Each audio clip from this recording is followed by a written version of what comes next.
Hello guys, i-flex ko lang yung aking mama na 95 years old na siya guys.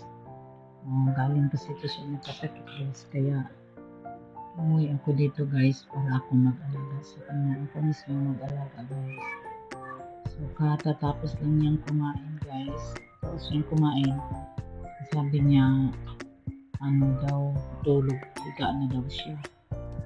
So yan, dinala ko siya sa kwarto guys para pahigain ko na siya kasi gusto na niyang humiga.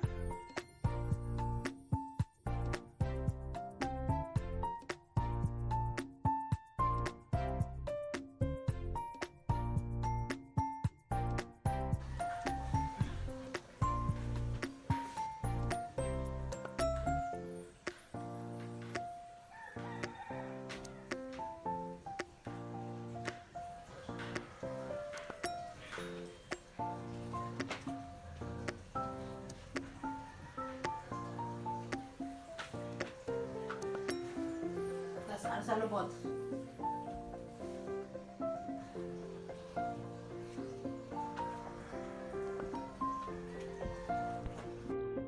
Pasensya na kayo sa kape namin guys kasi ano, pansamantalaan talaga yan guys. Pati yung lagayan ng mga damit ni mama. Kasi hindi pa to tapos yung bahay guys. Ang dami pang gagawin. Gusto nang lumipat ni mama. Pero napabisingan na namin tong bahay guys. Kasi pipira na si mama dito guys. Kaya pagpasensyahan nyo na guys. Ang kapoy at lagayan ni mama na damit guys.